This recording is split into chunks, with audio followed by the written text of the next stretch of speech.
Thank you very much, Mr. Mukesh Pairam, for having this session interaction with us. I'm told it's a fireside chat. Let's have some fire. There's been Moscow, we would have had a genuine fire, but the Western world has given us these terms like fireside. We're sitting in a hot climate in Asia, but we keep with it, right? And for the benefit of the audience here, if ever you need an introduction, I think this is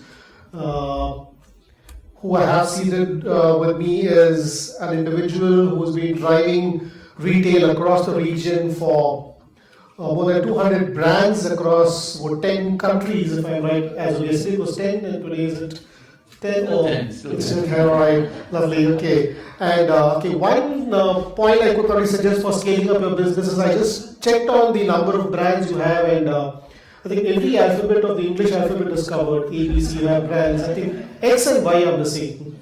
So there could be scope for growth, or probably it wasn't listed on the website. Administrator didn't include them. All right, okay. Thankfully, Q is also covered because we have Quicksilver, and he also got a brand with a name starting with Q, which is Quivo, his own brand. So lovely for us. We feel privileged about that, and it would be great if you could just take us through the journey over the years since as far back as 1935 to 2019 that we have the Valira Group has probably grown and morphed and remorphed and reimagined business, so to speak, to where you are today. Thank you for those kind introductions.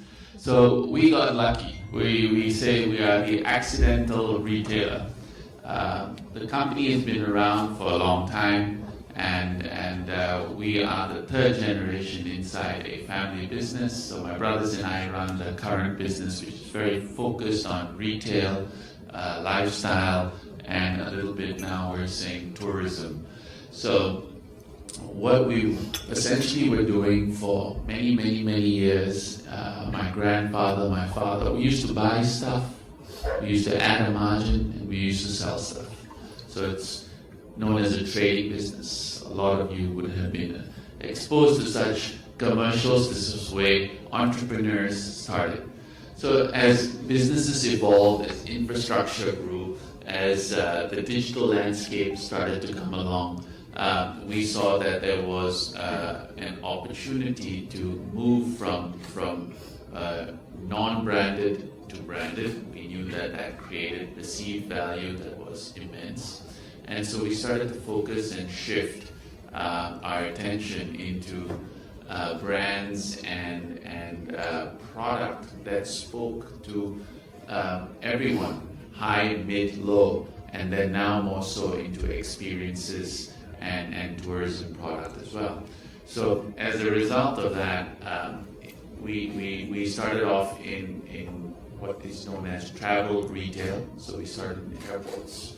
Airports are the most difficult place to do business. You're completely reliant on customer traffic that you cannot drive.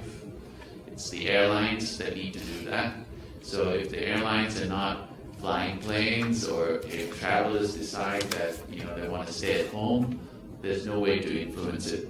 So this all happened about 20 years ago when we started focusing on airlines. It was before the .com boom, if you will, that's gotten everyone now a little bit more flat in their approach to all that we do. But thanks to the same airlines, they also educated everyone then eventually how to get online by, you can't buy a ticket by going up to a counter. You have to now go online. And AirAsia, which is a Malaysian product, did that. So coupled with brick and mortar and then digital, we have focused on that quest and started in airports, come downtown, expanded into multiple categories, high, mid, low. So we often joke in the organization, we sell everything from Kit Kat to diamonds. And in the chocolate spectrum, Kit Kat at the low end, Godiva at the top end. In the diamond spectrum, maybe Swarovski, which are almost like diamonds, right? And then Bulgari, Cartier, Chopard at the top end. And watches and jewelry, everything from Swatch to Breguet. In the fashion world, everything from Charles and Keith to Jimmy Choo, and so on in those various categories. So that gives a little bit of a snapshot about what we do, and we have very few of our own brands, and we didn't want to be distracted with creating our own fashion, watch, jewelry, chocolate brand. You know, the only we have our own concepts where maybe a brand of brands, so a multi-brand watch store, Swiss Watch Gallery, or a airport retail podium, a flying emporium, which has multiple categories, or more recently a little bit of F&B.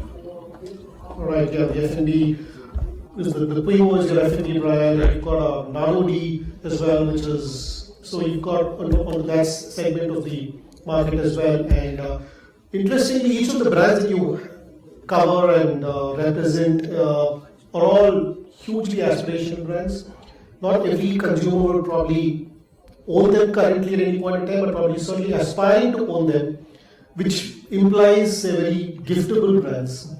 In the sense, I as a consumer might not probably be able to buy it, but I'd definitely love to be gifted with one such, be it Tumi, be it your Godiva, be it Michael Kors, be it the watches brands, and the online versus offline. I think in the previous presentation, Kumar talked about various changes happening across the world and the gifting ecosystem, and the Waliram Group also is working on making itself relevant to the new age millennial consumer with that we're working on for gifting, because especially since the brands are highly giftable.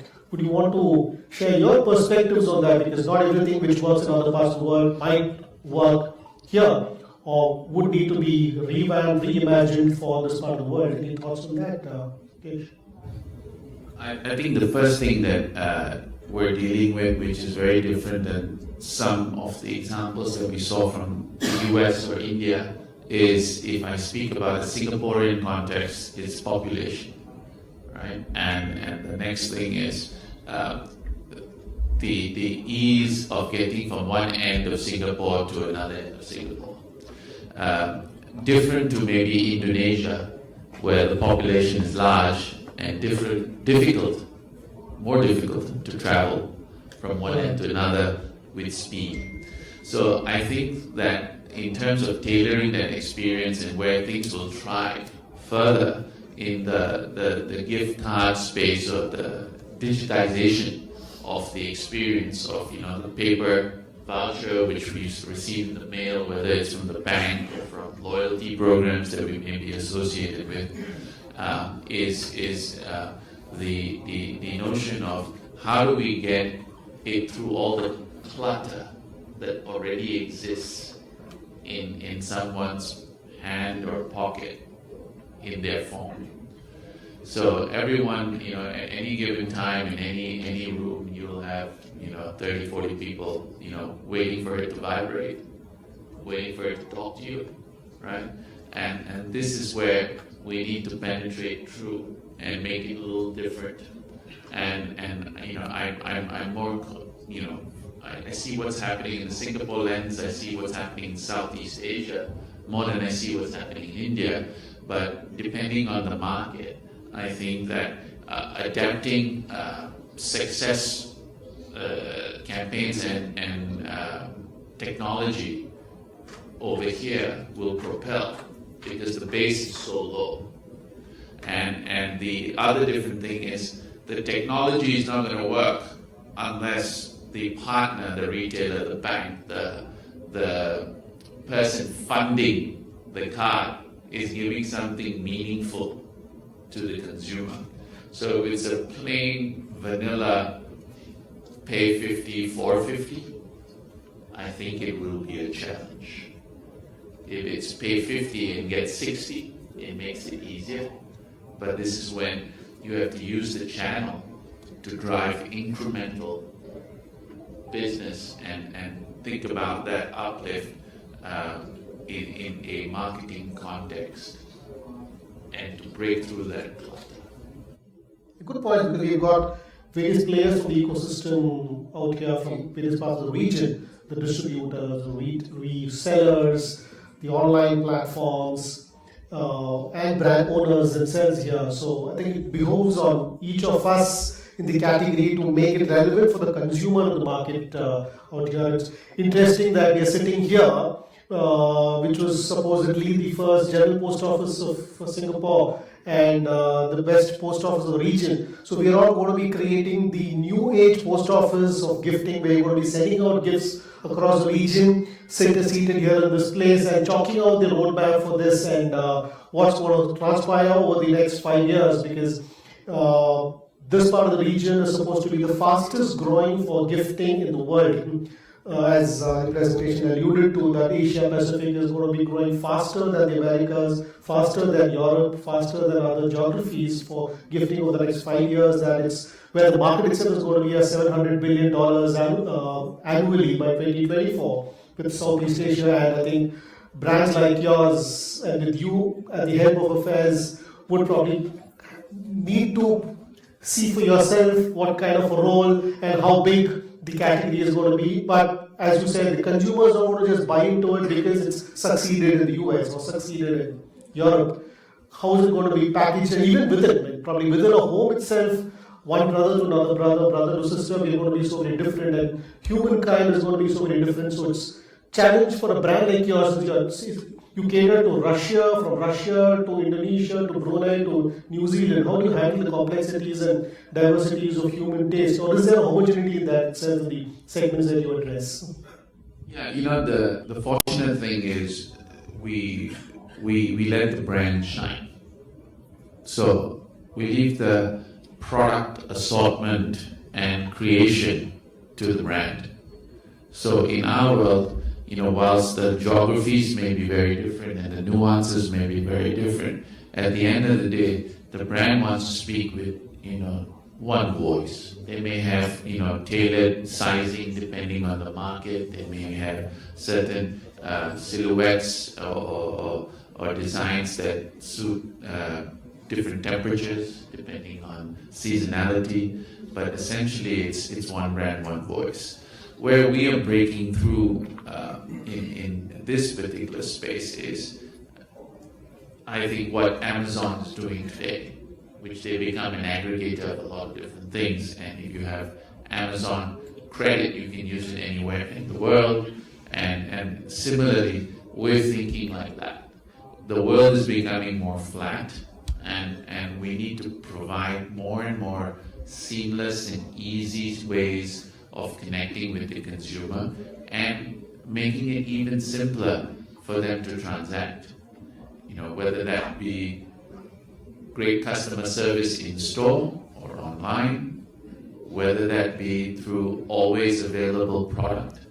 And in the same way, giving the solution during a gifting moment that wants, if you want to be able to send someone a meaningful gift card, but yet it's thought through. If it's thought through to say, okay, I picked you the card that lets you shop anywhere you want across 200-300 different product types, I think that becomes more meaningful. So the process is a bit symbiotic, and I personally don't get distracted by one market may be different than the other in terms of trying to see how to connect the dots, because I think that we speak to big enough populations in each of those markets, so we need to then go back and think local and see how is it relevant in that space, and how then, to maximize the journey in that consumer to keep them happy. It's reward, it's speed, and then it's satisfying their need, whether it's a gifting need or a personal need. All right, absolutely. And your thoughts on the role of partnerships between players in the ecosystem, brand owners, license owners, technology providers, distributors, so that ultimately the consumer gets to access his or her favorite brand, the place at the time that he or she wants to. How do you see each of the players in the ecosystem coming together, working together, apart from sitting at Fullerton and listening to each other, going forward? Yeah, I think there's greater need for partnership. I think if you wind the clock back, everyone wanted to be the Lone Ranger and figure out how to be first to market and own the ecosystem.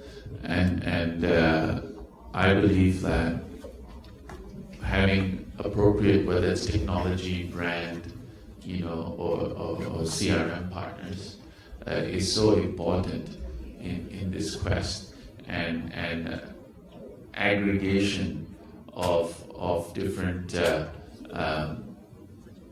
similar type businesses may be super important. In the retail world, it's creating the new department store or the new mall. So we do partner with malls. It's a form of partnership. You go into a big mall like Ion, there's 400 types of stores in there. So that's a partnership. We've made it easy for a consumer to physically go in there and navigate through 3 or 4 levels and get what they need. Similarly, this needs to happen in a broader context. And again, in terms of managing that clutter, it's to simplify by putting things together. So I'm a big proponent, and in order to achieve success, it's going to have to break down those barriers of silos and really, collaborate. Yeah, nicely put. Lone Ranger versus collaborative work. I think it's fantastic news for all of us. And how much time do we have? I think I've got about 150 questions more to go, but do we have time? As such, all right, then could you just open up, anybody in the audience would like to hear from the person himself about the brands, about the role that each of you see for yourself, because we've got multiple players here, the biggest of e-commerce players in the region, the biggest of distributors in the region here, and otherwise, okay, there's nobody here. One other point I want to ask you, you alluded to it briefly, saying that okay, Singapore is a smaller market than the online play versus this. So retailers world over and in other parts of the region as well, this online versus offline. Is it an online versus offline play, or is it online and offline? Is it a collaborative again there?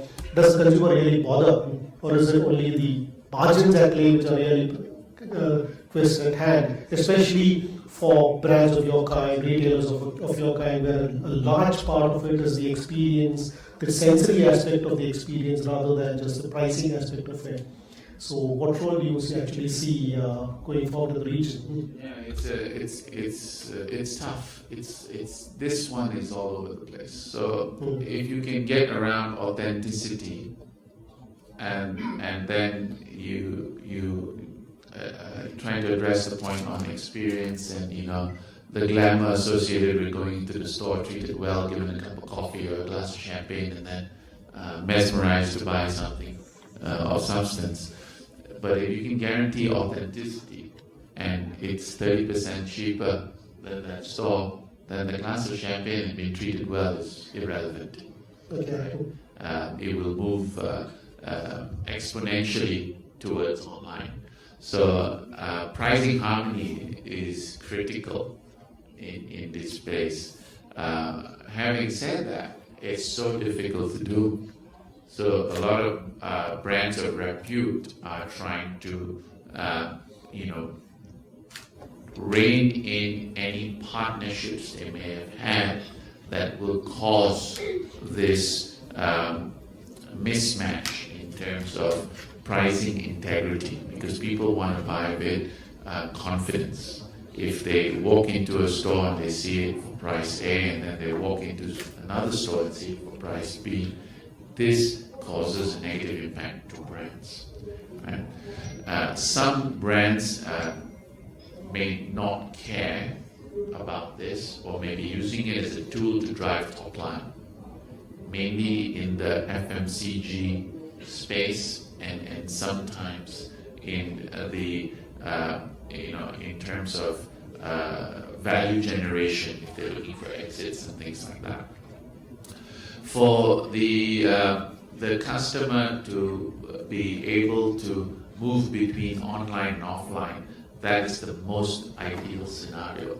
So they research online, shop in store, or vice versa, giving them a 24/7 experience can be achieved if there's one kind of voice in the marketplace.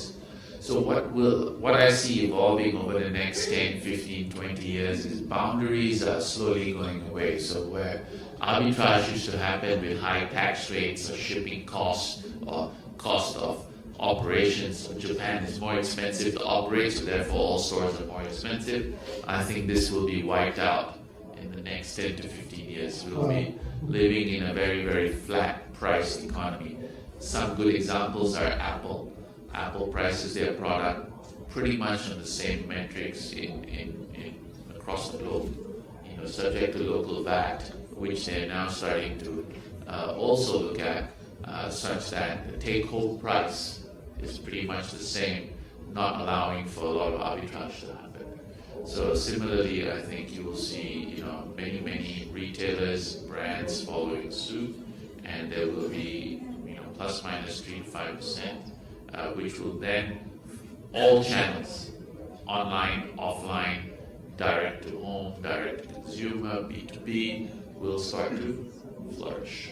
Excellent. Yeah, I think the McKinsey's retail report for the region recently come out 3 months ago says that Singapore would have about 85% of business driven by the offline segment 3 years hence still. So it's not going to be all online. The biggest chunk of business is still going to be offline. Consumers are going to walk into stores. Orchard Road is still going to have traffic. GSS is still going to be relevant. It may have to be reimagined for the consumer, but it's still going to be there. And so individuals, families need to go out. There needs to be socializing. It need not be social media or Facebook and Twitter and Instagram alone. There is a lot of shopping, socializing, which is going to take place, and also in this region. And I think that's where the group's gift card program that we're working on, where there's a omni-channel presence. It's a currency. When you say gift card, fundamentally it's a currency of your brands, which would behave the way the brand wants it to. You want parity across regions, parity across markets, parity across times of day, or special value adds and specific time adds. That's where I guess there could be some relevance to where technology can come into play to bring this kind of play into the ecosystem for you across your stores, across your markets as well. Yeah. Absolutely. I mean, if you go back in history, there's something about a marketplace, right? Everyone congregates in the center of town. I don't think that's going to go away. As the consumer realizes that there's pricing harmony and there is similar levels of customer service, right? There will be a rebalancing between brick and mortar, online, and any other channel that may come about. So I don't think that one channel will go away or one channel will go boom and one channel will go bust. But it requires thinking now, if you were doing $5 in one channel, how that 5 is going to be split. And it's also going to be a geographical split. If you look at Singapore as a product, before the rest of Southeast Asia developed itself in terms of infrastructure, malls, connectivity, data, and now e-com, Singapore had maybe 75% of the shopping share for anything which was branded or new to market or latest and greatest. That's so slowly evaporating. You can go to Vietnam, into a second-tier city, and you will see infrastructure which will be filled with the latest and greatest. So I think this evolution takes place time and time again as evolution happens in all segments, whether it's engineering, medical, retail, technology. So it's not, none of it's going to go away. It's just going to be a rebalancing, and hopefully the top line will continue to grow. Absolutely, yeah. Thank you, Mukesh. Any questions from the audience? Please feel free to go on. We'd like to thank once again Mr. Mukesh Bhanima of Baliban Group. Thank you so much for your